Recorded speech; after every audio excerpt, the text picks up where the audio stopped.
Olá, eu sou o Joel Zito Araújo e estou aqui para contar histórias de como foram feitos os vídeos populares no Brasil nos últimos 30 anos.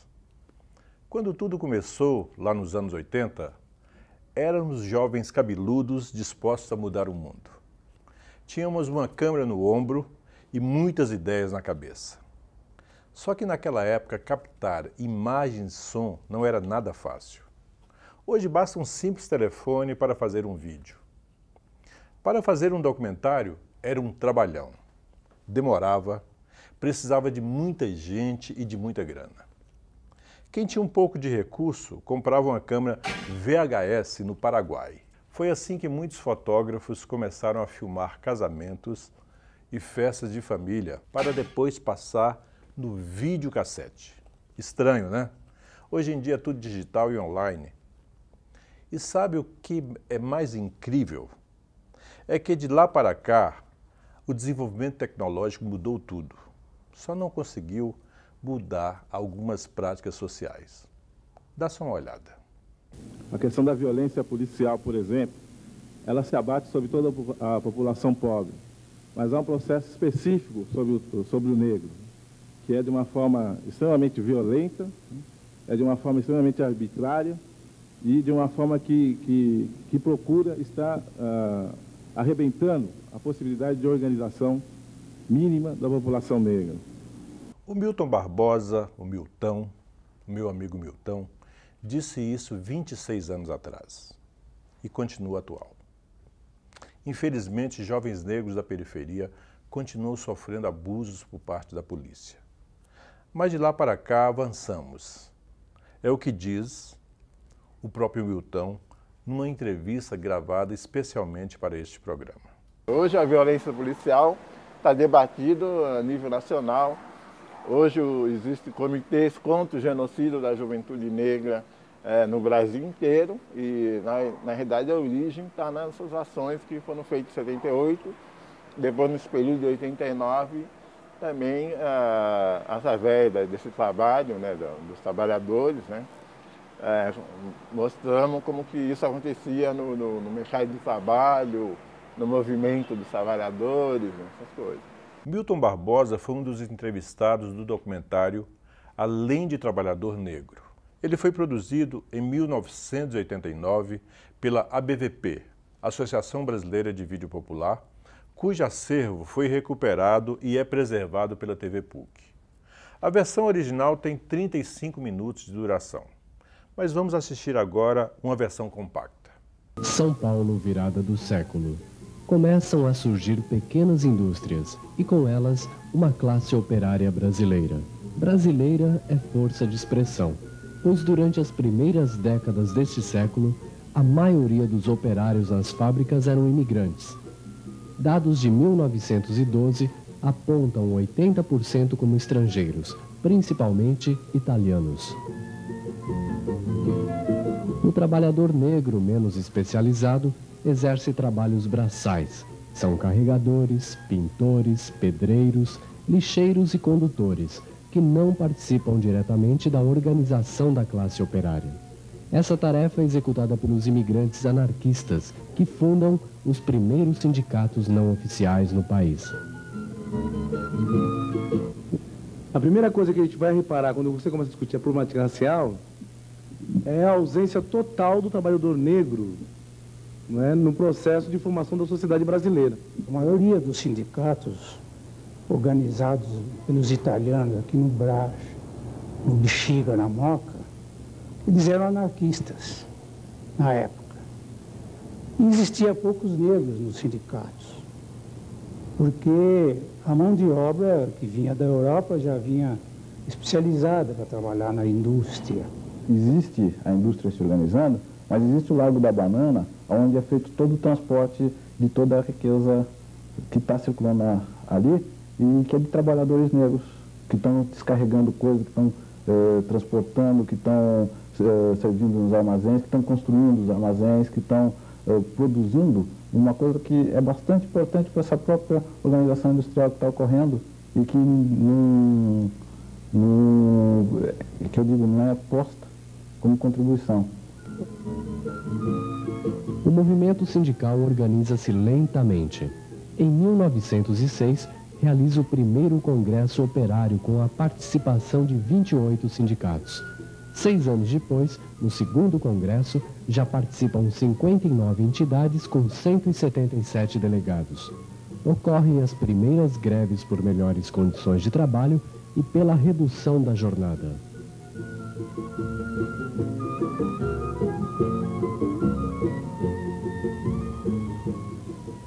A coisa mais antiga que tem no trabalho no Brasil é a revolta nossa contra o escravo, formação de quilombos e tudo mais, né?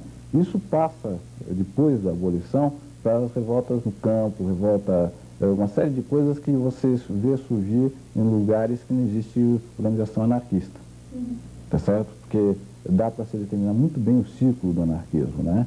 Então você vai, é o que eu estou dizendo, essas revoltas operárias, elas não vão ser chamadas de revoltas operárias, elas são sempre chamadas de bagunça. Com a mobilização dos trabalhadores, inauguram-se os choques de classe. Patrões e governo reagem com a deportação das lideranças. Mas mesmo com a repressão, em 1917, São Paulo para com a primeira greve geral de sua história.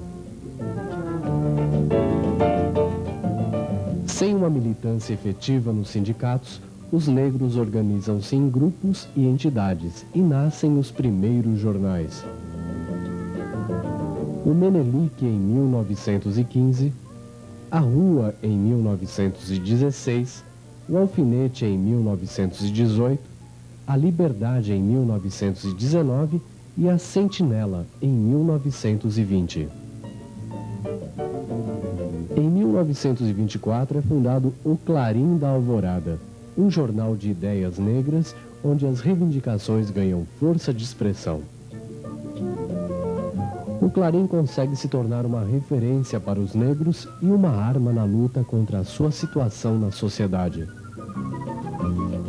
Depois disso, 2 entidades marcam a história da luta do negro em São Paulo: o Centro Cívico Palmares e a Frente Negra Brasileira. Reunido, então, mais de 1.000 negros, foi a primeira convenção, ou a primeira reunião de fundação da Frente Negra, foi aqui nas classes laboriosas, também no fundo da Praça da Sé, e foi divulgado a fundação da Frente Negra Brasileira, que foi no dia 16 de setembro de 1931. A Frente Negra não era uma frente sindical, não era um movimento sindical, era uma sociedade civil, né, que tinha objetivos de organizar os negros nacionalmente. Dizem que chegaram a organizar 600 mil negros, eu não acredito. A Frente Negra em Santos ela é socialista, a Frente Negra em São Paulo é reacionária, ela é patronovista, sei lá o quê. Você pega lá no Rio Grande do Sul, ela também tem um elemento socialista mais presente do que, não tanto quanto Santos. A Frente Negra saiu logo à rua reivindicando a condição de trabalho para o negro. Isso era importante, porquanto o negro, na época, não era aceito em toda a parte. O negro trabalhava nas docas de Santos, ou na Sorocabana, ou na Light. Dentro da Frente Negra hoje, o próprio movimento negro unificado, ele tem uma ligação, ele tem uma identidade com algumas pessoas da Frente Negra, principalmente com o Rea Leite, né? E talvez Henrique Cunha. O pessoal da Clarim da Alvorada não foram fundadores da Frente Negra. Nem o Henrique, nem o Correia Leite. Eles tinham um clube de cultura social. E tinham um jornal Clarim da Alvorada. Essa entidade cuidava só de poesia, de reunir os negros socialmente, chás, né, com palestras, mas não tinha nos seus estatutos a luta para a reivindicação histórica do negro. Existiria um partido da Frente Negra Brasileira, mas esse partido não teria o conjunto ideológico único, né? A única saída para que o negro ascendesse à sociedade brasileira era através do voto, através de um partido político. A Frente Negra esteve com Getúlio mas porque a Frente Negra representava um esteio ideológico do Getúlio, do Estado Novo, porque a Frente Negra era um movimento de extrema-direita, né? Tanto que o jornal deles, a Voz da Raça, tinha como slogan Deus, Pátria, Família e Raça.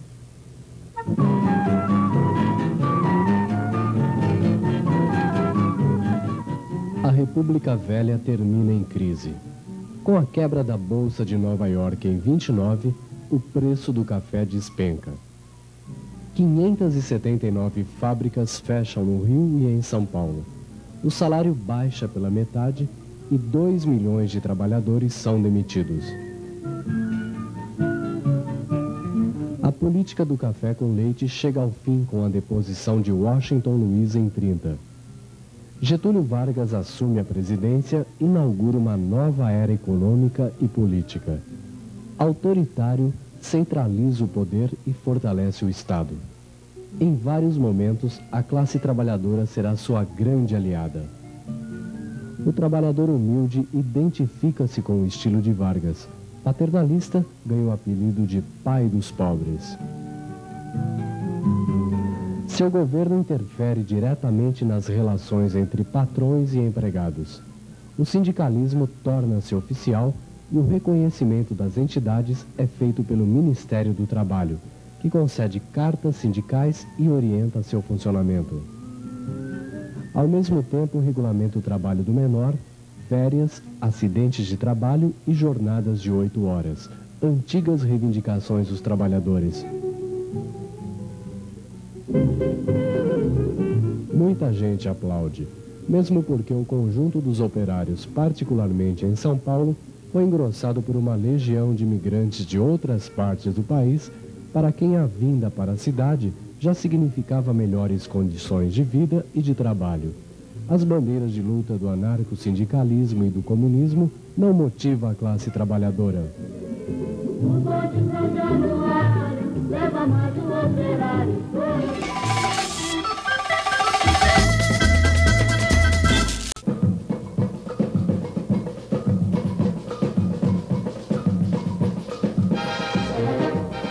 O surgimento pela primeira vez no cenário brasileiro de negros idolatrados nacionalmente como Pelé, Didi e Garrincha, campeões mundiais de futebol, Ademar Ferreira da Silva, campeão olímpico, ou o Grande Otelo, capaz de provocar filas nos cinemas, dá a ilusão de que é possível vencer, ser admirado e respeitado, contando apenas com o próprio talento. Ora, os grandes gênios são sempre uns incompreendidos. Vai.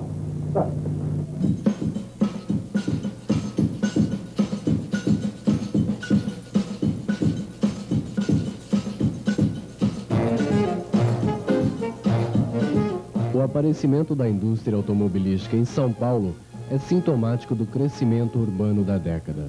Levas de imigrantes continuam chegando à cidade em busca de emprego e melhores condições de vida. Muitos são de ascendência negra.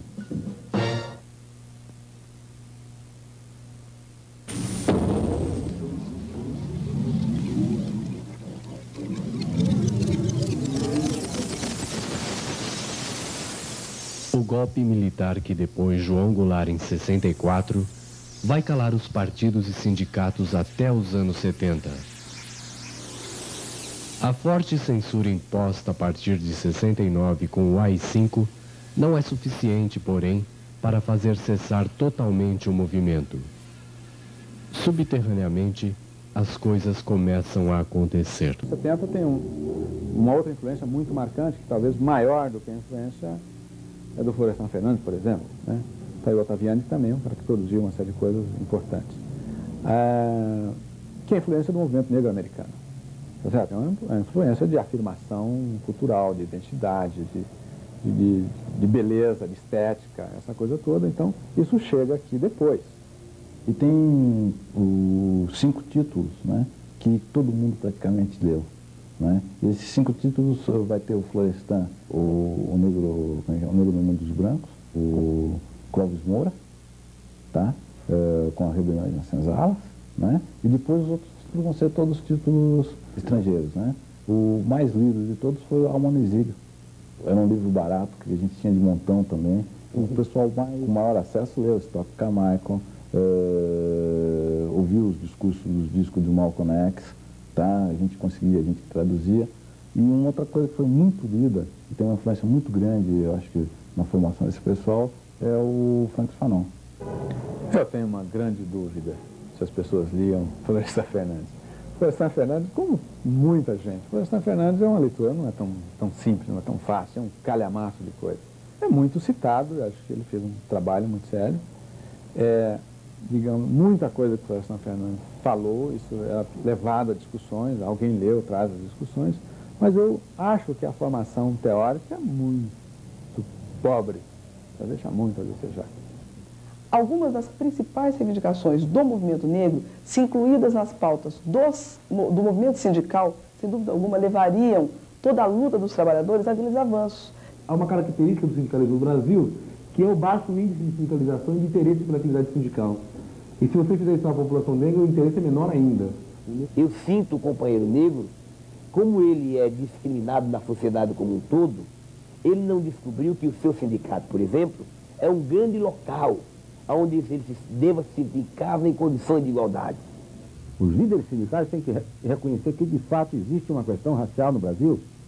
Essa questão racial vem desde o tempo da escravidão e se dinamiza através dos interesses dos empresários, dos capitalistas, e que muitas vezes contamina também a massa trabalhadora. Então, como de fato o sindicato tem que trabalhar com essa questão da unidade de todos em torno das suas questões, a questão do negro é vista como uma questão divisionista, e ela não é uma questão divisionista, né? É ainda aquele velho discurso que quando você começa a discutir racismo, você tende a separar o movimento sindical. Isso não é correto, pelo contrário. A discussão sobre as relações raciais é uma discussão que só viria somar nessa luta, não é, do povo por transformações sociais. Eles dizem, então, que a coisa divide, mas não divide. É um somatório, não é um divisor. Esse que é o problema que a gente tem que colocar. Quer dizer, quando se trata de trabalhadores negros no sindicato, eles lutam nos piquetes de greve, não tem problema entre ser branco e ser preto. Tem para a polícia. Aí que a gente tem que ver. Que na hora que a polícia desce o pau, o primeiro que leva a porrada é o negro que está no piquete. Eu vivi essa discriminação, vivi no Corinthians e, não tenha dúvida, vivi no sindicato também. Um dos processos fundamentais hoje é a construção, em todas as reivindicações, de um mercado de trabalho que possibilite condições iguais para negros e brancos. Eu não acredito no fim da discriminação racial numa sociedade totalmente discriminadora. Eu não tenho a crença que existe uma modificação verdadeira sem um confronto, entendeu? E não penso num confronto, não necessariamente um enfrentamento armado, mas um enfrentamento ele acontece de qualquer maneira, é uma situação de opressão de muitos anos. Eu digo que só vai haver revolução nesse país o dia que o negro estiver participando, tá? Esse problema do trabalho no Brasil, inclusive em relação ao trabalhador branco, trabalhador negro, só vai se modificar quando houver uma mudança estrutural na sociedade brasileira. Porque nós não podemos falar numa democracia racial quando nós não temos uma democracia política. Eu acho que não basta só você eleger alguém ou você ter alguém com propostas boas. Você tem que participar ativamente de todo esse processo, que eu tenho certeza, só aí a gente vai sentir uma mudança. Fora disso não vai ter condição de mudar. Eu acho que a questão do negro, a questão da mulher, a questão ecológica e outras questões mais, que são questões importantes e necessária de se resolver, eu entendo que com a conquista da plenitude da sociedade socialista, isso vai diminuir profundamente. Eu não acho que, quando eu coloco que nós temos que modificar a estrutura da sociedade brasileira, que com isso, de uma hora para outra, automaticamente, por automatismo, termine o preconceito, porque o preconceito racial é uma ideologia que penetrou no subconsciente do brasileiro, mesmo do brasileiro oprimido. Somos negros sim, entendeu? Somos lindos, tá certo? Usamos nosso tafari, Nossa dança, nossa música, ninguém toma de nós, mas também nós somos pobres. Também nós somos pobres. Então precisa buscar nossa identidade, precisa mudar a nossa condição econômica. Mesmo o intelectual de esquerda brasileira, ele, pelas próprias razões que a gente já discutiu aí, ele fez questão de desprezar o fator cor. E nesse desprezar o fator cor, ele causou um desserviço ao nosso próprio problema de identidade e discussão do negro na sociedade brasileira, no todo da sociedade brasileira. A esquerda brasileira tem que começar a entender que o mundo não gira em torno dela, simplesmente. A expansão colonial acabou. Hoje, o mundo não europeu não vive em função da Europa. O mundo não europeu faz a sua própria história. Então eu pergunto assim, por que nós não somos a esquerda? Nós somos praticamente a maioria do povo brasileiro. Não é uma visão também paternalista da Casa Grande e da Senzala? Os negros quererem que os brancos da esquerda que resolvam o problema? Não, nós negros devemos ser a esquerda. Conversamos também com outro personagem importante daquela época, Wilson Levi. Ele sentiu na pele a dificuldade que teve para ingressar no mercado de trabalho. Toda vez que eu procurei um emprego, né, eu sempre entrei para trabalhar em escritório e tudo mais, mas eu sempre tive alguém que me indicou. Alguém branco que me conhecia, que achava que eu era bacana, beleza, me indicava, ó, tô mandando um cara aí para trabalhar, eu entrava. Eu acho que a situação do negro no mercado de trabalho melhorou um pouco. Na realidade, uma parcela da sociedade brasileira mudou a sua mentalidade para melhor, uma parcela. Então, junto com isso, nós temos maiores oportunidades de formação do trabalhador negro. O sistema SESC-SENAC se abriu para isso, as cotas na universidade ofereceram também. Então, nesse sentido é que eu acho que a situação hoje é melhor, né? Então, hoje eu acho que nós começamos a ter as primeiras conquistas sociais em que são políticas de reparação que oferecem mais oportunidades. Então, isso se reflete não só no mercado de trabalho industrial, no mercado de trabalho no setor de serviços, mas também você vê isso na televisão, você vê isso na publicidade. Então você vê incorporação, comparando com os anos 80, o negro aparecendo também como pessoas bonitas, e você vê uma inserção muito maior de profissionais nessa área. Na Duratec, eu era chefe de seção de contabilidade. Por muitas vezes os diretores chegavam no meu setor, eu queria falar com o Wilson Roberto, né? Aí os funcionários falavam, ele ali. O cara falava, olhava para mim, não acreditava, não achava que era, e falava assim, a pessoa falava, não, mas é ele. Eu falava pro cara, bom, sou eu o chefe da seção. O cara ficava vermelho, eu precisava tratar uma coisa com o senhor e tudo mais. Então, a situação naquele momento, no cotidiano do trabalhador, era exatamente de uma exclusão total, né, e de uma violência. Levi admite que mais de 2 décadas depois, as oportunidades para os negros aumentaram. Porque o mercado de trabalho você tinha na imprensa, nos jornais, você tinha lá qualquer agência, né, que fazia propaganda, falava que precisa de pessoas com boa aparência, né, precisa de pessoas de boa aparência. Essa boa aparência, né, automaticamente sabe que a pessoa era negro, né? Isso acabou sendo eliminado, isso inclusive, de uma forma de você no mercado não ter mais esse tipo de indicado diretamente assim. Mas indiretamente o Departamento de Recursos Humanos, essa coisa toda, ainda hoje existe pedidos, né, subterfúgios de que você não pegue negro, não admita negro, né? E aí o movimento negro, com o movimento sindical, consegue fazer algumas intervenções, inclusive em recursos humanos, nas empresas, nos locais, para garantir, inclusive, espaço no mercado de trabalho para o negro. Mas Levi também lembra que, se por um lado houve avanços, por outro houve retrocessos. Nesses 26 anos, uma das coisas que pioraram e muito foi a intolerância religiosa com as religiões de matriz africana. Hoje nós temos os canais de televisão que endemonizam a nossa religiosidade, endemonizam a nossa cultura, ao ponto de nós termos, inclusive, agressões físicas nas ruas, crianças sendo agredidas violentamente, como no Rio de Janeiro. Esperamos você na semana que vem, na TVT, a TV dos Trabalhadores. Até lá.